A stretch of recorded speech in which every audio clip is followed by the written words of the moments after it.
Hey guys, and welcome to vlog number 41 of the year. So I have done some reading today. I've read 74 pages on the day already, all in A World Undone, just because I didn't read in here yesterday, because honestly I read so much yesterday in my other books because I wanted to finish my Joan Didion one that I just did not pick this one up because how many pages did I read? 135, so not even the most this week, but the second most I've read this week. So I wanted to finish that, so I didn't end up picking up this one. So I just read what I would have read yesterday and then what I would have read today. So we are on page 334 in here, which is 45% on the Kindle version, and that's the version that I'm actually reading. Because I am learning a lot, because I didn't really know about, oh my gosh, how do you say it? Let's just say the Ottoman section of the war. I didn't know anything about, really. I don't know a lot about the Eastern Front, to be honest. Well, I know about Russia and Germany going against each other, but not really. I don't know a lot about the Balkans. I don't know a lot about the Ottomans and all of that part. I don't know really anything about. But we did have Veterans Day yesterday, and that was the day, I don't know what year. What year was that? 2020 maybe, of when I watched 1917, and that is my second favorite movie of all time. It was my number one for a while, but Once Upon a Time in Hollywood, rewatched that and that became my number one. But 1917 is one of my all-time favorites. It's the only movie I've read the script for. It was that good. It's so well written. So I was like, do I continue the tradition, even though we didn't do it last year, and watch a war movie on, I know I didn't watch it yesterday, but on like Veterans Day weekend, and watch All Is Quiet on the Western Front. I just don't know if I would have energy to pick it up. And I do have the book, and I do want to read the book at some point, and I kind of wanted to read the book before seeing the movie, but I'm just like, I don't know when I'm going to get to that. I mean, it's looking like it'll be April when I get to that, but honestly, don't know. But I am pretty tired because we did have a tornado warning yesterday. And so if you don't know, there's like a national emergency system in the United States that will send alerts to your phone. A lot of the time it doesn't actually make noise. Like when it happens during the day, it doesn't make a noise, but when it happens, I guess it wants to wake you up. But so at 4:04 in the morning, it goes off blaring saying there's a tornado, and I'm like, I'm not getting out of bed. I was like, if I hear stuff outside, I will get out of bed, but I'm like, I don't hear anything, I'm not gonna get out of bed. And then so I googled it, and it was all the way on the other side of the county, and there wasn't actually one, so you know. But still, it woke me up, and I was gonna stay up for the whole, because it lasts for 30 minutes, and I was like, just in case, I don't want to go to sleep and like die. So I stayed up, and I've been tired ever since. So we are starting a new book today, that being for Nonfiction November. It is Stranger Things and the 80s, a complete retro guide by Joseph Vogel. I got this for my birthday. Yep, in 2019. I know, because I don't know if that barcode will do anything, but it says that when it was printed, because this book was printed just for me, guys, which is so nice. Look, that red, that is not a shade for me. Look how pink it makes my face. We're gonna be starting this. This is indeed, the show's creators, Duffer Brothers, described the series as a love letter to the 80s, from its synth soundtrack to its retro fonts to its nostalgic nods to Spielberg and Stephen King. Stranger Things is populated with references, homages, and artifacts from the Reagan era. This book dives deep into that world, revealing everything you wanted to know about the series and its influences. So we will be starting this today, and this is less than 200 pages. This is probably going to be super quick, but every time I say that, I jinx myself, so I'm going to knock on wood. But we will be starting that in about an hour here at 6:30, and I will see y'all whenever I update y'all about it.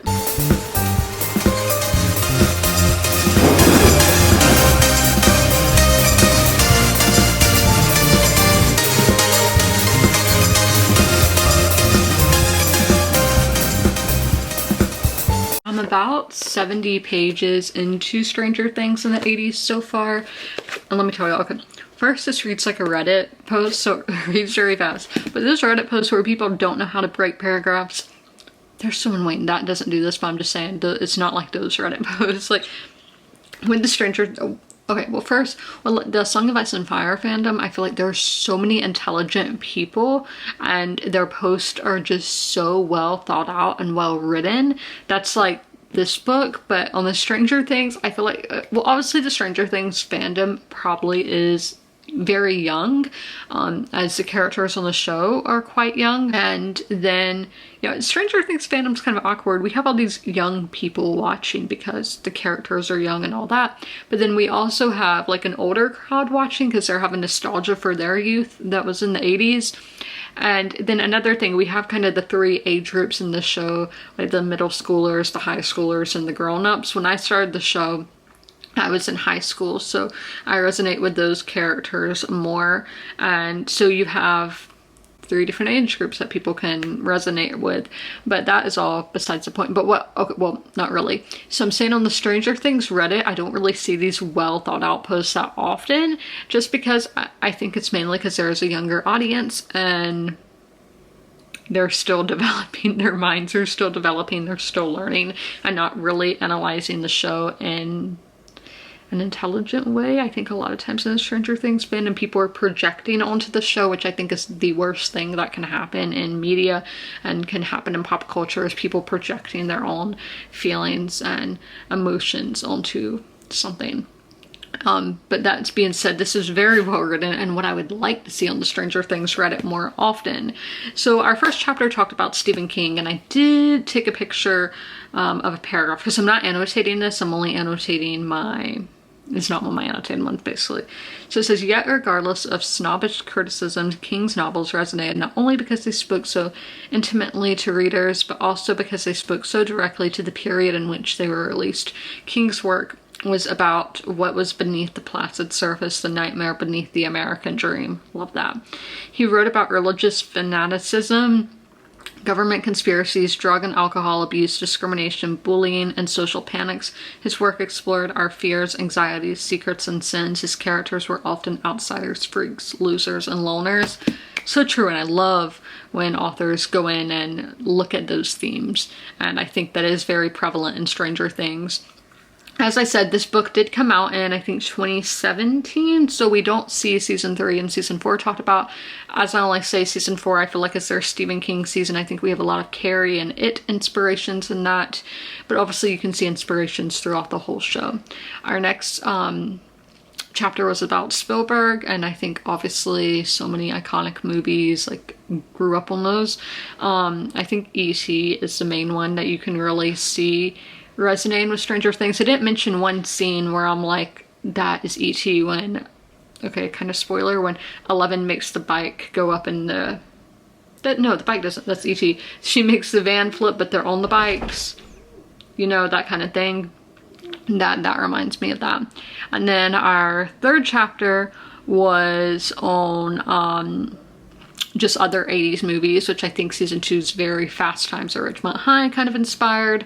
And obviously this book came out before season 3, so I am just not making that comparison, but I think it's very obviously there. But I'm going to make some hot chocolate and then read again later. Guys, I wadded big time and read 45% of this book today, which is, I read a total of 175 pages a day, 101 of those pages being in here.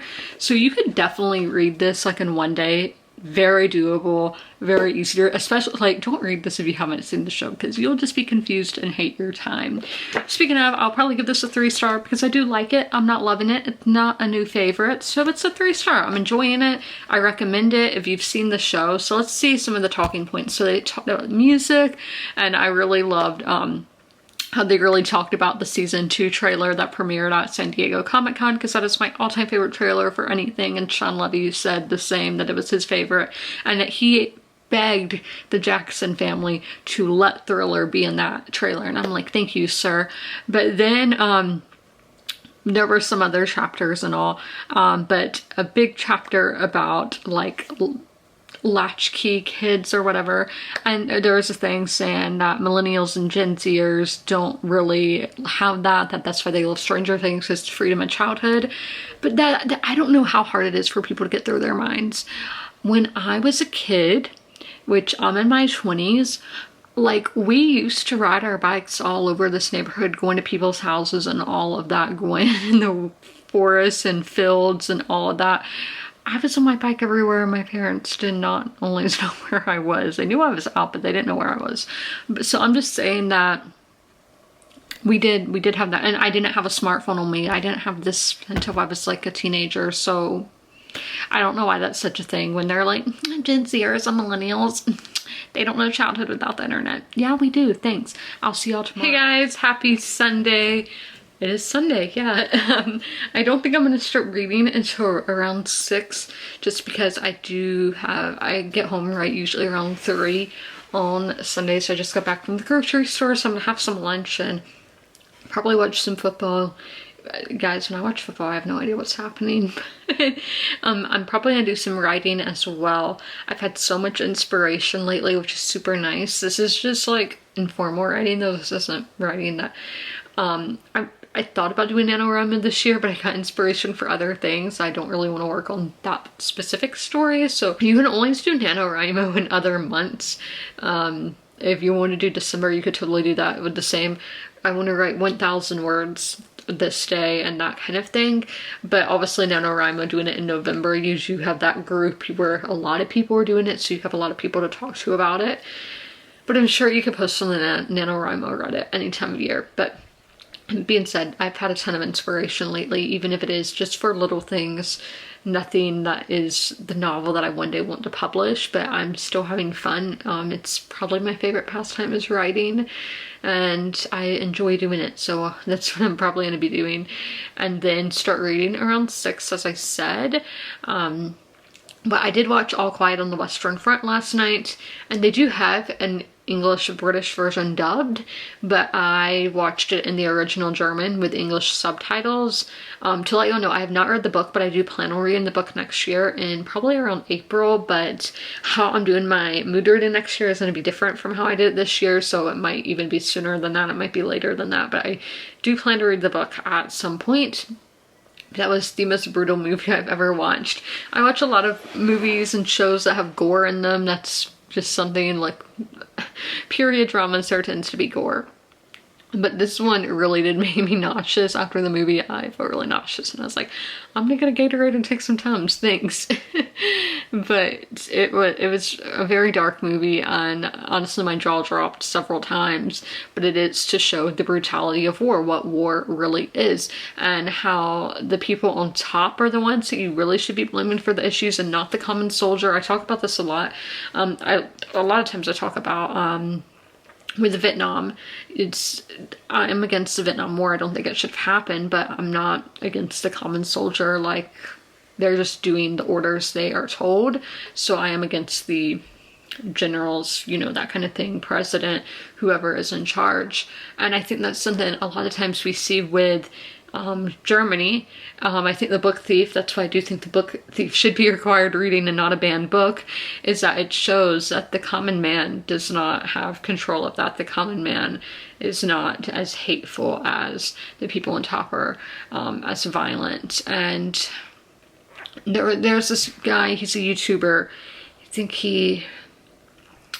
I think he's British, but he has a New Zealand passport to get into some of these like Middle Eastern countries like Afghanistan and some other countries. In the video I'm thinking of, he was in Kabul, and it was how the common people were so friendly and so nice. And that really makes you rethink of somebody saying, oh, let's bomb them. No, you have to think of the common man on the ground. They have nothing against you. You don't know them. That kind of thing. I think it's just a very powerful. And like watching something like All Quiet on the Western Front, it makes you realize when you're saying, oh, we should go to war, watch that and see what war is really like, what you're sending people to. But yeah, good movie. And I don't even want to say I enjoyed it, but I think the ideas and themes behind it are very powerful. So I did end up reading 5% in here, getting me to the halfway point. Right there, that's exactly, it might be 51% actually, so I'm not gonna say exactly, because this was about, one of the chapters was a little bit longer.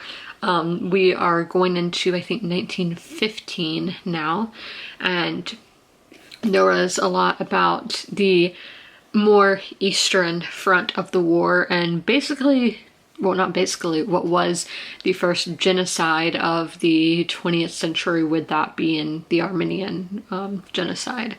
And just seeing how there were a lot of young, more open-minded people in the Ottoman Empire coming into power and wanting it to be diverse, with people from all different backgrounds of religion, ethnicity, that kind of thing.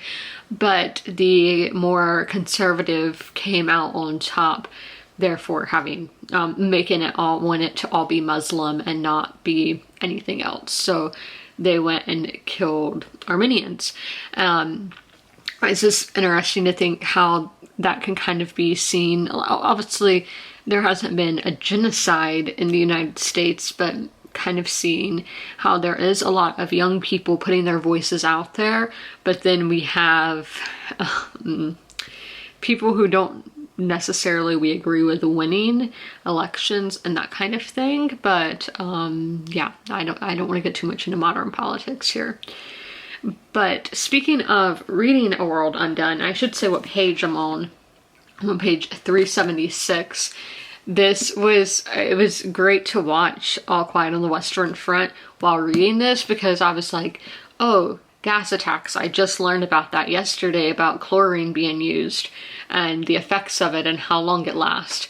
Or tanks. I learned about tanks being used on the battlefield for like the first time, flamethrowers being used on the battlefield for the first time, and just all this stuff that I've learned, certain names of generals, and all of that I've learned in here, and then seeing it in the movie, it was just so, like, I was like, oh my gosh, I'm learning about all of this. So it was super cool to be seeing all that. So that's why I only think it's cool to read a nonfiction, maybe along with a work of fiction, or watching a movie or show that has to do with the events of the nonfiction that I'm reading. So I am going to pick up another nonfiction tonight, and I'm going to attempt to finish it. I have about 80 some pages, 70 to 80 pages left in Stranger Things in the 80s, the complete retro guide. So it is obviously doable. And I think the rest of the chapters are pretty short compared to the first few chapters that we had in here. I think they're all just around the 10 to 15 page mark, which is the sweet spot for chapters for me. So I am going to begin into this in about 10-minute time, because I'm going to be reading right at 6. And I have done some writing today, and I was just writing to some instrumental music, and it was just so good. I love writing to music. I have to write to music that doesn't have words, because then I will start typing or writing, because I do write physically and I type it as well. I will start writing whatever the song is saying, so I can't do that. And that's why I can't write and listen to an audiobook at the same time. That would be way too much for me. I've never attempted that, but no, we're never gonna try that. But I will catch up with y'all when I'm done reading this for the day. We finished the book, guys, so I'm super happy about that I was able to read it in 2 days, which was super fast. And I read 94 pages today, so I do need to do the math to see how many pages I read in total all day. But I do want to give y'all like my mini review. I will have a full review, pretty much saying the same exact thing, but on my Goodreads and on my Bookstagram. And so it's a 3-star. I liked it. I didn't learn a ton. I mean, I'm just very well versed in this fandom. Look, march up there. So I feel like and I'm well versed in the 80s as well. I more so learned more stuff about 80s pop culture, like film, books. It wasn't all pop culture either. We had like Reagan era discussions and discussions of just life, what life was like in that time with politics and all that kind of thing, race and sexuality, and then between the sexes, like what was expected of females, what was expected of males. You get a lot of deep dive into the 80s, as this is Stranger Things and the 80s. But as I said, I didn't really learn a ton. And when I read, I do want to learn, but I did learn some things. But as I said, not a lot about Stranger Things, but this is a very quick read. And if you do enjoy the show Stranger Things, then I would recommend picking this book up. So let's see, how many pages have I read today? And then we will do the end of the week wrap up. So 94 plus 42 is what we did. With 136 pages read today. Very nice. And then I do need to put into Goodreads that I finished the book, so update progress. I finished this book and it was a 3-star. It's not loading, there we go. And let's do, as I said, my end of the week wrap up here. Sorry, it's really slow. Goodreads is only slow and then I'm not on Wi-Fi right now. So Take My Hand by Darlene Perkins Valdez. I am 75% of the way through.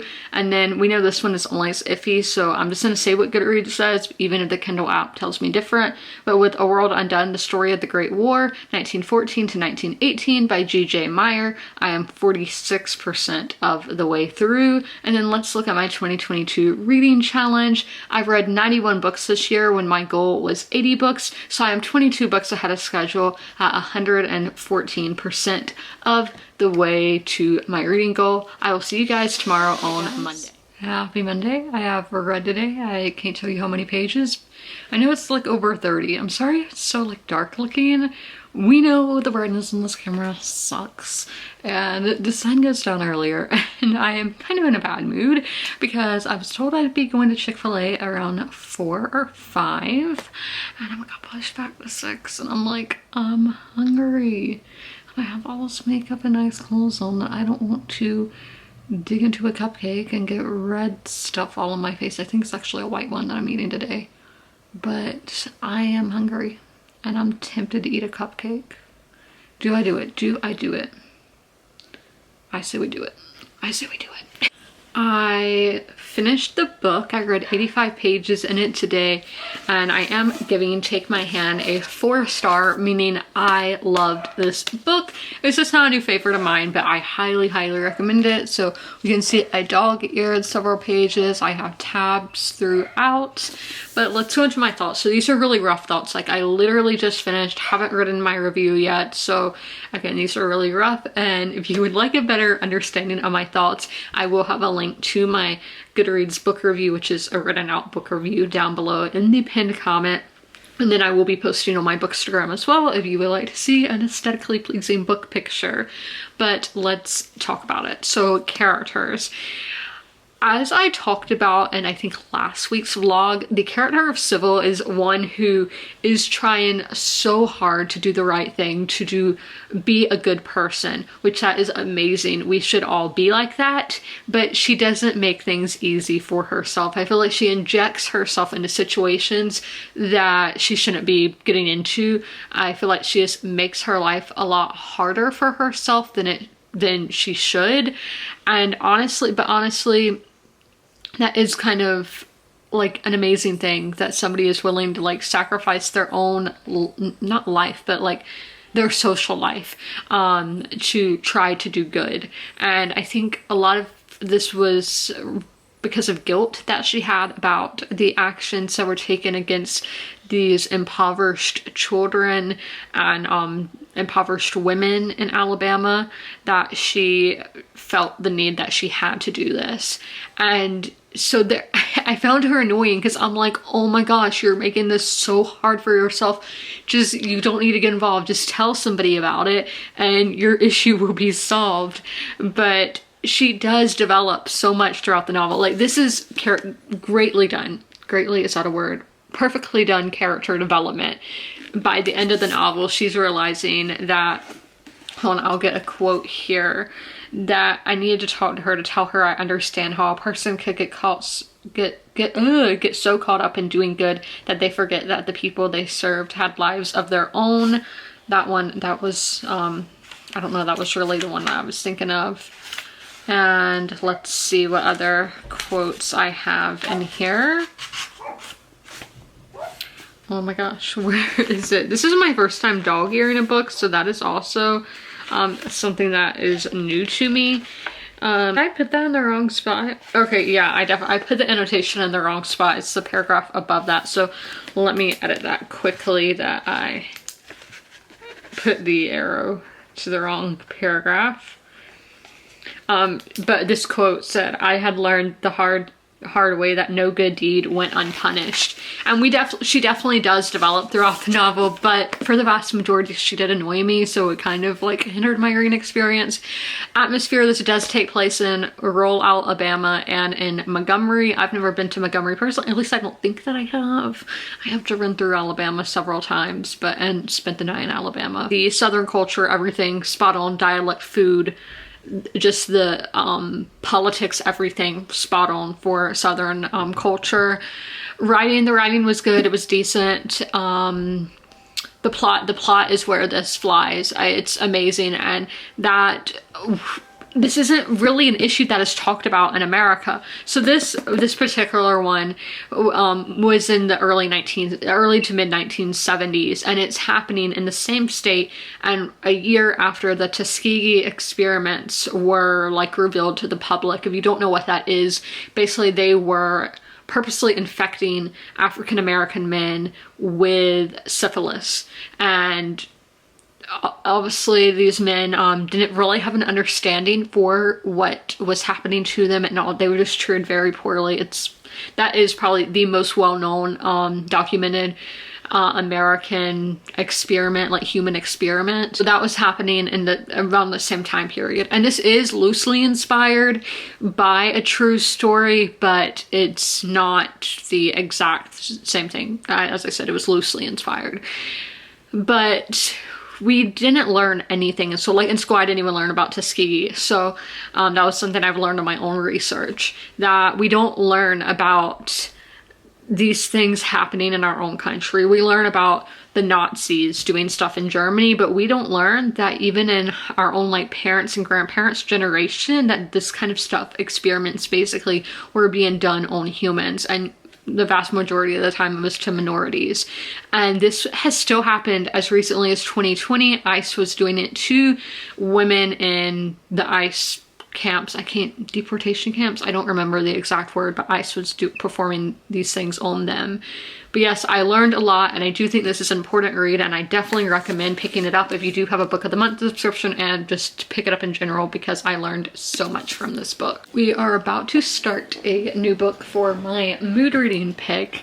I should have shut the door because there's a football game on in there. But we are starting 3 Women by Lisa Taddeo, and this is nonfiction for Nonfiction November, and as you can see, it's another book of the month pick, but this is from July 2019, so this isn't one of the picks for this year for the long list or whatever. I'm seeing she's won several prizes here, the writer has, and lives in New England. But for the brief little synopsis, it says, "Desire as We've Never Seen It Before, a riveting true story about the sex lives of 3 real American women based on nearly a decade of reporting." So sounds interesting, because it's interesting to see how different people go about their lives. I love just looking into people's heads in books. That's one of my favorite things, is because everybody's life experience is so different. But let's get into it. So I read 23 pages. It's probably a little bit more than that because I read the author's note at the start as well.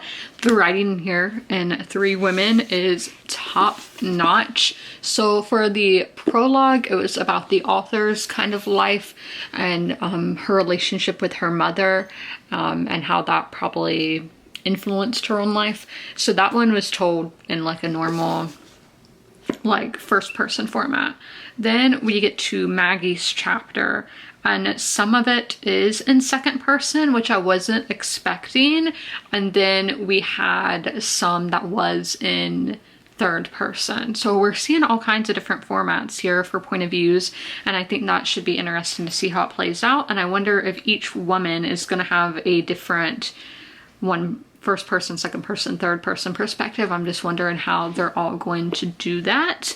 But yes, I'm enjoying this so far. As I said, I read 23 pages, and here I will be picking up A World Undone tonight, starting on page 376. But I am going to go get a bath now. I am freezing, so I cannot wait to get a hot bath. You've made it to the halfway point of the vlog. I adjusted the exposure on the camera, so hopefully this lighting will just be be better for the rest of the vlog and future videos as well. But as I said, it is Tuesday. A lot has gone on today here at my house and in the world. At my house, I mean literally I've just edited a video that is currently, I think, processing. And I did read outside today, even if it is, I wasn't really cold out there. It's just very damp because the cold November rain, you know?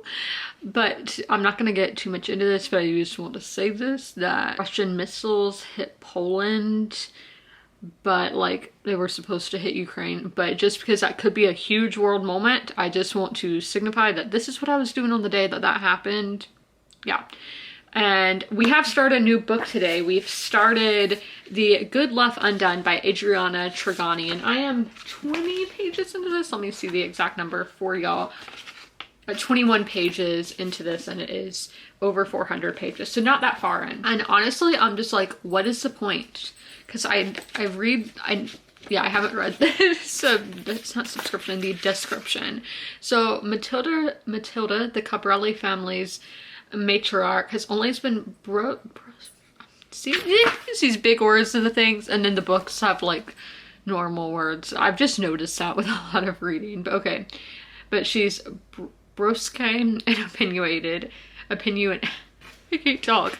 I just had a whitening strip in, so it's kind of like icky, like I don't know. I do an olive oil, coconut oil, so it's kind of, my lip is getting stuck. But okay, now as she faces the end of her life, she is determined to share a long-held secret with her family about her own mother's great love story with her childhood friend Silvio and with dashing Scottish sea captain John Lowry McVickers, the father Matilda never knew. Okay, we haven't got to any of that yet.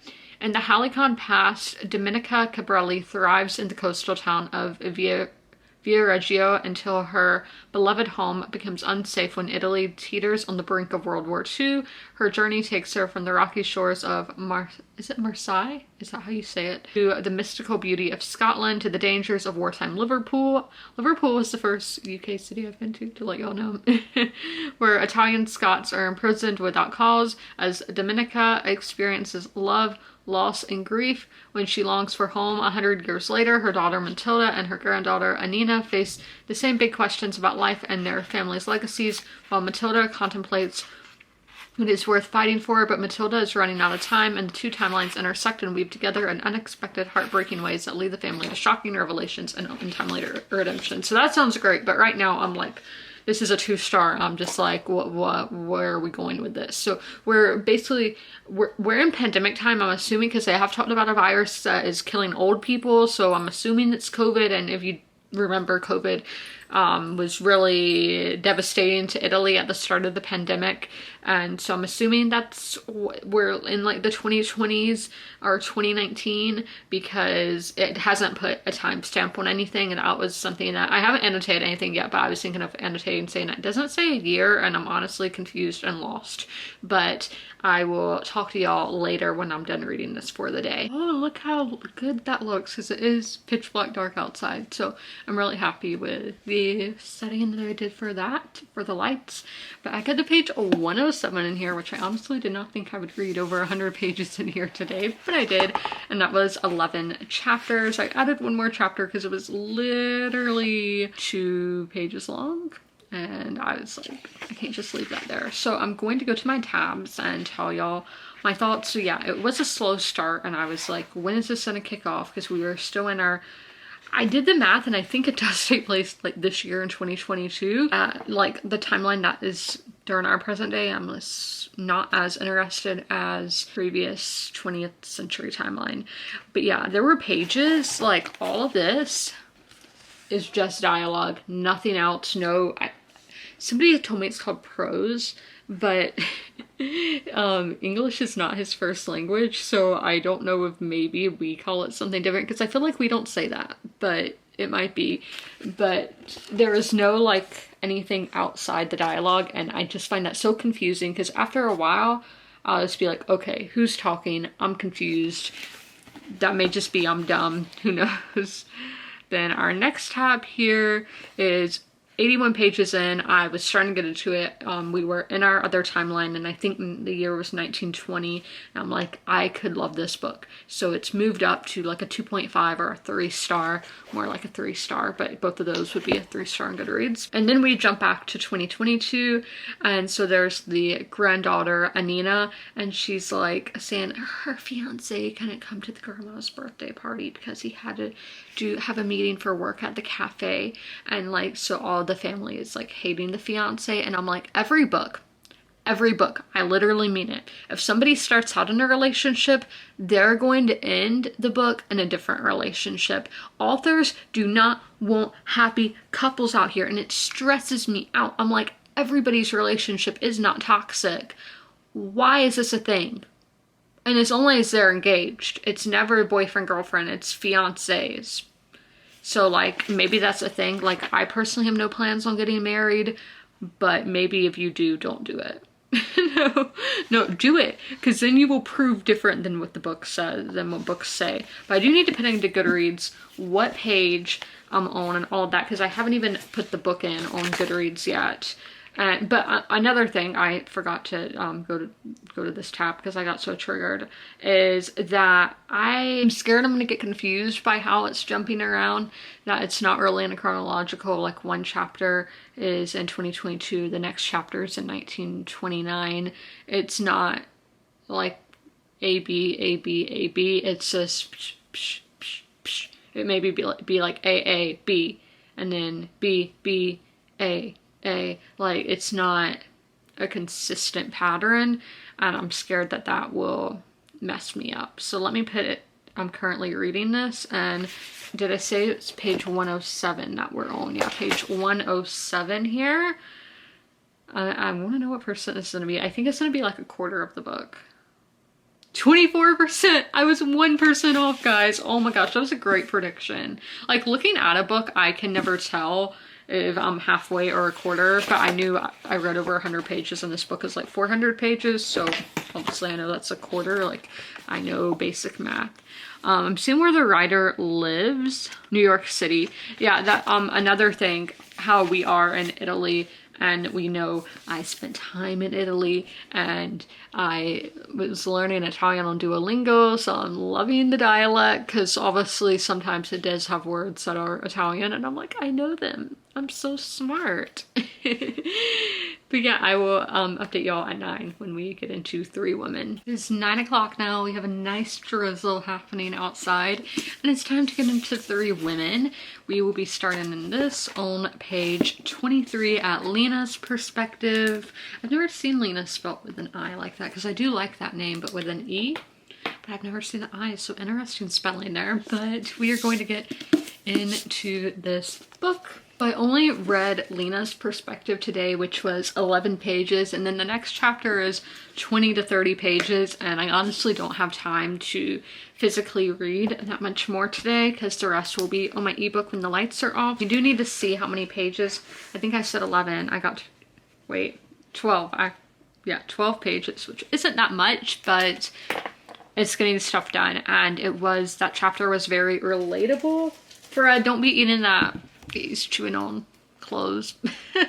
As the relatable part is at the start, it was this saying of like her dream romance and how she would like fantasize about these guys and all of that, and honestly it was so relatable. And I'm like, even though that was 20 years ago, same experience to me in like the early and mid 2010s when I was boy crazy and not confident in myself and all of that. It was just so relatable.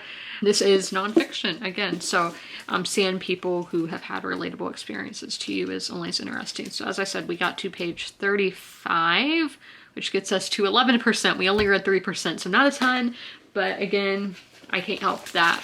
I don't have that much light left in the day.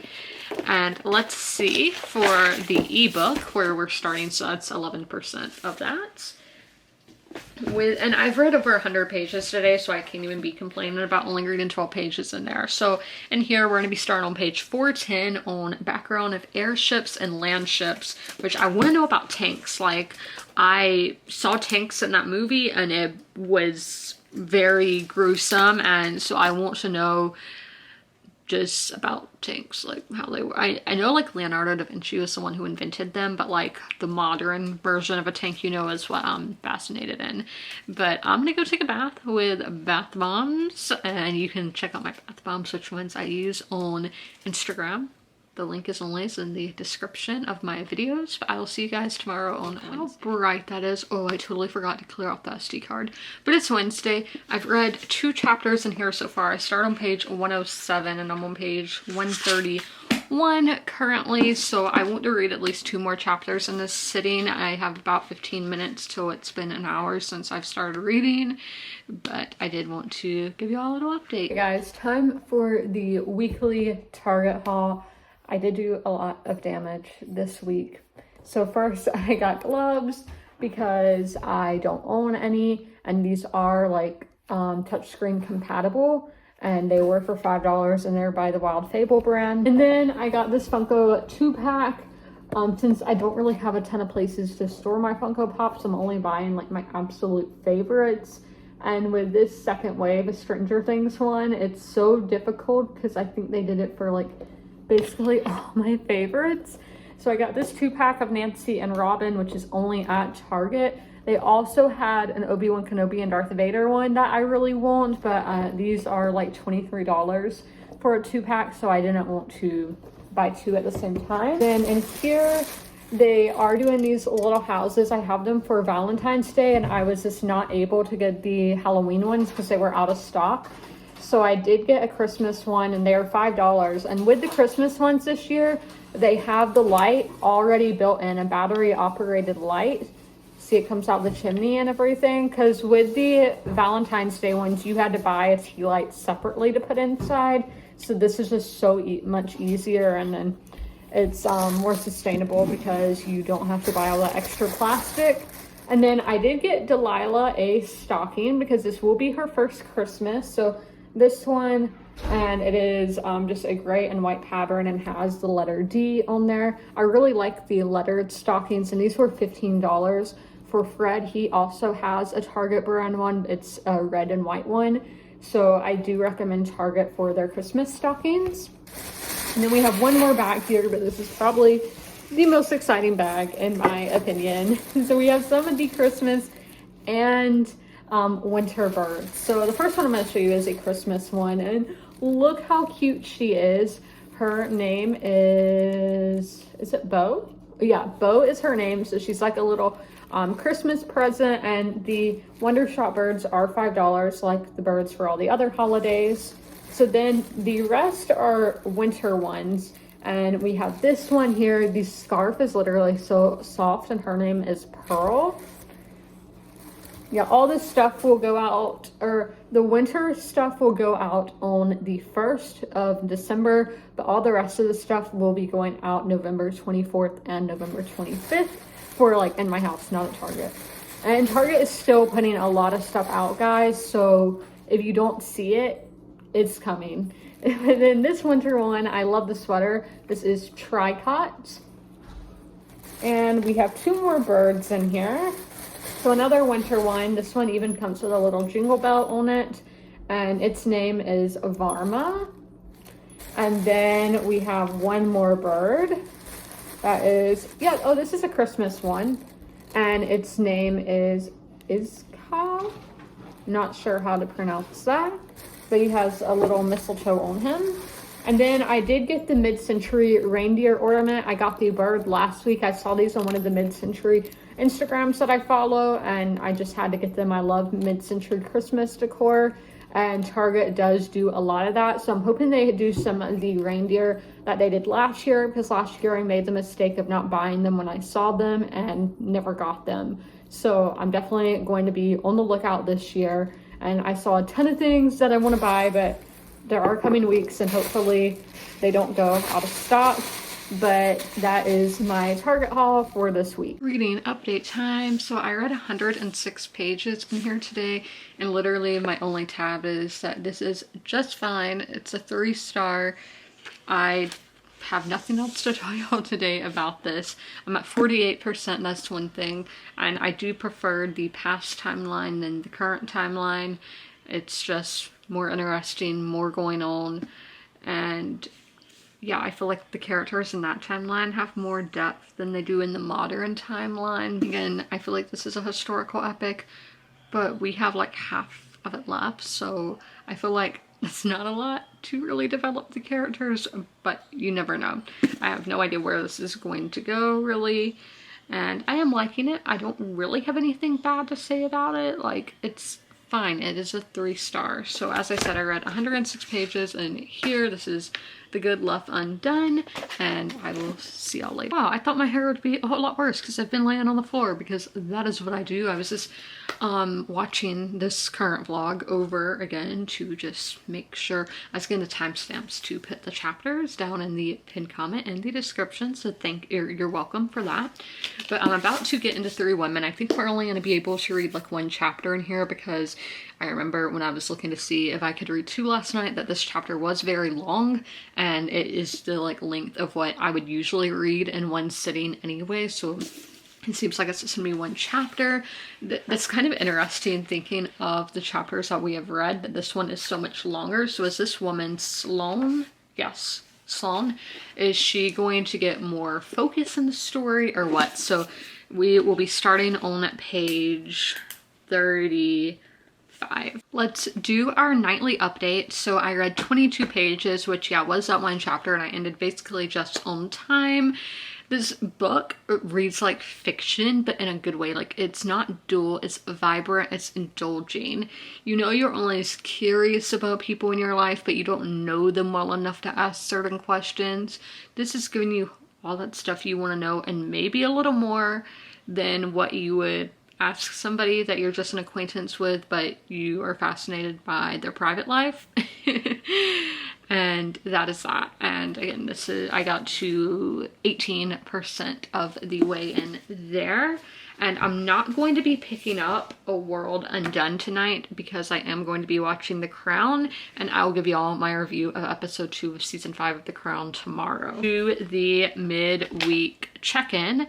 So with The Good Left Undone by Adriana Trigani, I am 48% of the way through. With 3 Women by Lisa Taddeo, I am 18% of the way through, and with A World Undone, The Story of the Great War, 1914 to 1918 by G.J. Meyer, I am 55% of the way through, and we only know with Goodreads and the Kindle app, it's kind of skewed.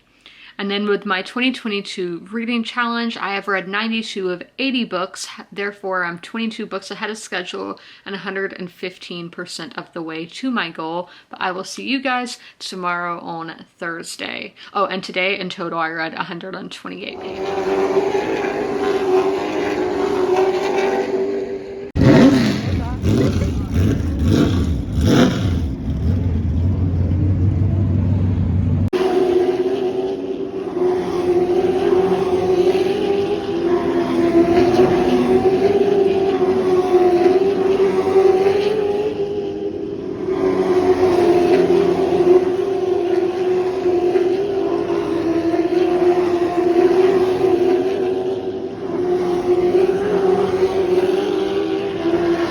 Guys, we are in full-on stress mode, so it is Thursday. Yeah, I'm changing.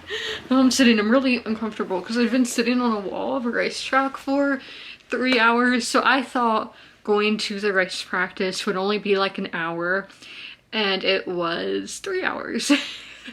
Out in the freezing cold. So I was sitting on the wall of the racetrack between the pits, because I was in the pits and then the track, and there's nothing for my back to be against. My neck's killing me.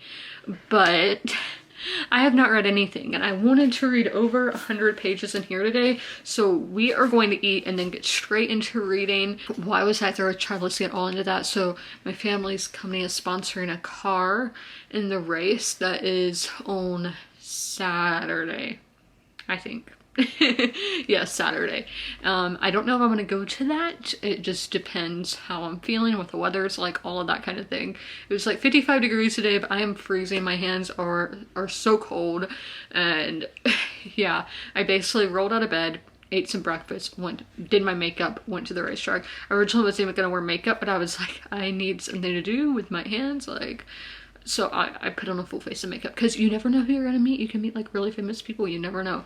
I don't think I met anybody famous. Like I saw people who I know names of, like you know, like people who have a lot of followers, but like, you know, I didn't like meet them. But still, so you never know. You never know. Your favorite driver could be there. That's the thing, living in the Carolinas is like NASCAR everywhere. But yeah, so I went to that, and hopefully it got the earwax moving around. TMI, but we know I am like OCD about my ears, and not really, they do get bad, and usually NASCAR does help with that. And since I was sitting like right on the wall of the track when cars were going by at extremely fast speeds, hopefully it did rattle some things up in there. But yeah, they're not ringing or anything. So I'm gonna change clothes, stop at Taco Bell on the way home. I'm gonna eat my Taco Bell and then get into reading. Guys, it's time to read. I am like, how am I gonna do this? I have no idea. Like, I haven't done anything today that are like okay, I like racing, but you know, like I mean my own personal interests that are just for me, you know, like reading, writing, all of that. And oh my gosh, I have writing to do as well. I have this video to edit. I have my ASMR video to edit. Yeah, I'm a very busy person. So we will be starting on page 213, which is chapter 24. Where is my pen? There it is. Oh, I didn't close it, my bad. 213. So I'll talk to y'all when I finish reading this, which will be right after this reading sprint. So y'all know I've still yet to edit any videos because I've been reading since I've been home, basically reading and eating, because I did have a break for dinner, and then I am having my hot chocolate right now, which I'm almost done with. But I did read 115 pages in The Good Left Undone anyway, because I was like, I am reading. So basically we have some sections over halfway into the book that are random people's perspectives. I understand why we're getting them. So these people are Italian Scots, or yeah, like Italian people of Italian descent living in Scotland, who are like recent Italian descent, like maybe third generation at max. And I did not know anything about this. I don't know that any of this happened. That, like in America, we had Japanese people put into camps because Japan was the enemy in the war. Obviously not right at all. I went on a rant to my dad. So the British were sending these people of Italian ancestry, that's right, yeah. And that's there were over 20,000 Italian people living in the UK. So we have all of them. Then Nazis who were like actual Nazis, intellectuals, and then Austrians and Germans being put on these ships to go to camps in St. John's, Canada. And but we're getting to the point of view of all these Italian men being arrested and being put on this ship. So I do understand why we had like I do think that is important to learn about, because as I said, I knew nothing of this at all until like just now reading this. But did we necessarily need point of views this far into a book about that? I think we could have had that same story told from our characters' point of views, because they do know our main characters. I just feel like it was a bit random, because I was like, who? I'm 50% to this book. Who is this person who just showed up? I was very confused. We have, I've realized who my favorite character was because he died, and like, that's like with the Themis File series, except those are like 5-star books, fantastic, that you don't realize how much someone means to you until bad things start happening to them. That was this. But as I said, I read 115 pages, getting me to 74%, so I will be finishing this one tomorrow, but I do not vlog on Fridays. Next, we will be getting into 3 women. And did I talk about The Crown? I'm going to tell y'all what I thought about The Crown. Okay, I need to do that right now. So before we talk about 3 women, just breaking your programming, I sent it to my friend because he's already, I don't know if he's done with the season yet, but he's further into the season than I am. And this was like late last night because he's in Greece. Oh my gosh, where is it? Okay, so I loved the Prince Philip scenes. A lot of people aren't liking Jonathan Pryce. Is that how you say his last name? I've never heard it said out loud. but a lot of people are just like, they just see the Archmaester from Game of Thrones, but I'm like, no, I am loving him as Prince Philip. I feel like he brought back that wit that Matt Smith had, but I do love Tobias Menzies, fantastic actor. Like, that man deserves all the awards. Y'all have heard my praise for him for Outlander, for Game of Thrones, The Crown, love him, but he wasn't my favorite Prince Philip, but I still loved him as Prince Philip, but I do think this one is resonating more with the Matt Smith Prince Philip. Then it was going into the Andrew Morton book, which about Princess Diana. I got that book for my birthday this year. It was actually the copy that my grandmother owned back. She bought when it first was published back in the 90s. And there's a picture of my great-grandmother, and you can see that book in the background, the pictures in the 90s from my childhood. And I'm like, oh my gosh, there's the book that, like, the show that was on the show, that I saw the process of it being written and all that. So might pick it up for Nonfiction November, because it is quite a short book, and it caused a lot of controversy when it came out. I love the scenes always from season 4 and then the season of scenes with Diana and Philip together. I just think they both are very clever people, intelligent people, so just to see those brains going against each other, I just think it's interesting.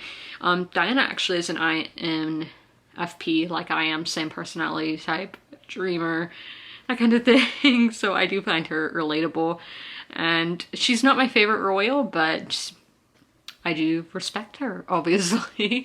But those are my thoughts on The Crown. But we are going to begin into Three Women.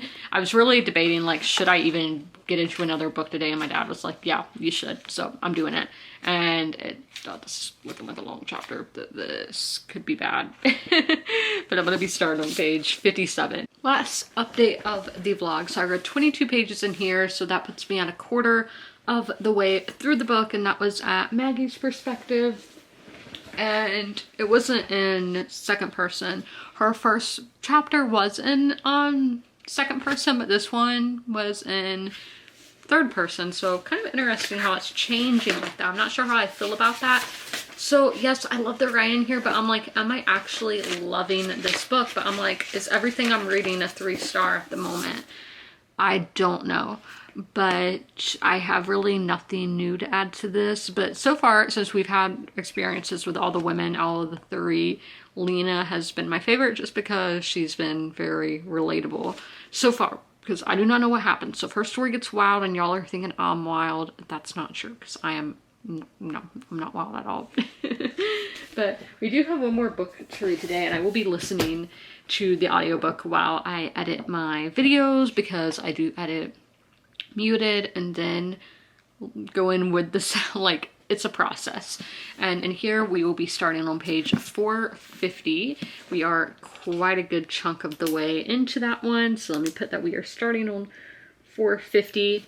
But if you guys made it through this whole video, leave any 3 emojis that you want in the comments below. Maybe 3 turkeys to be festive for November. But I hope you guys enjoyed, and as always, comment, rate, and subscribe, and don't forget to ring that notification bell to be notified when all my videos go live. I'll see you in the next one. Bye!